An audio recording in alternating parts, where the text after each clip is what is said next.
Who are you? November 2, 2016.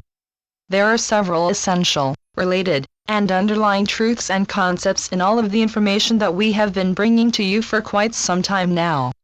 When we use the word essential, we mean exactly that.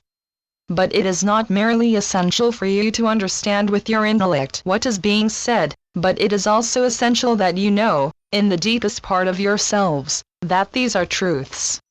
Until you have learned what real power is, and where it lies, until you have learned who you truly are, until you know these things, live them, and breathe them, the awakening must continue.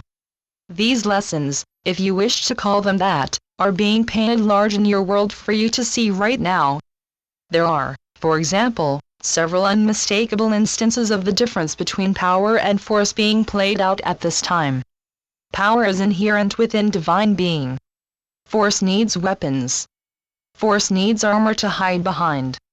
Force is always and ever a product of fear, and seeks to create more fear. Power only seeks to love and to create and to protect. These things are so very visible now because you have created a world situation that demands a resolution, a new way of thinking, a new way of living upon your world. What you need to realize is that the fear, hate, and greed that you confront only knows, mistakenly, how to protect itself with force. But you should also know that the more visible that becomes, the closer you are to achieving the free and loving world you desire and deserve. Now, we stated that you must know and understand who you are. And it seems to be a great and unknowable secret. It is not. It is only that you have been taught that the truth you have been told is impossible, and you have chosen to believe it.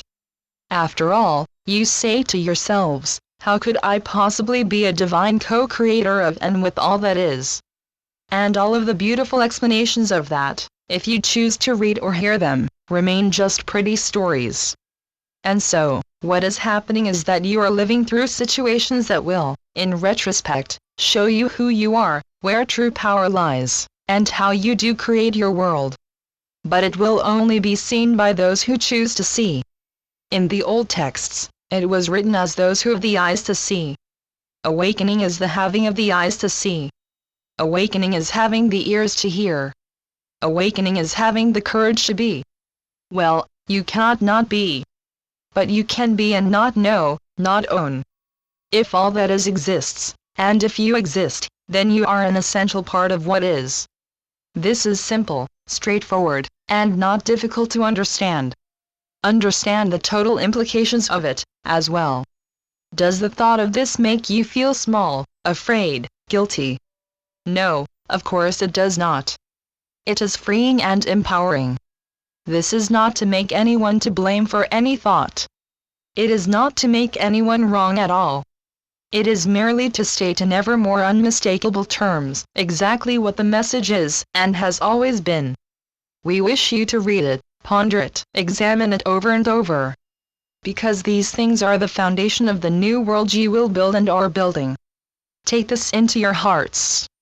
Ask for guidance from your own higher selves. If you do not hear the answers, then feel them. We will meet you there. Channeled by Ron Head. RonAhead.com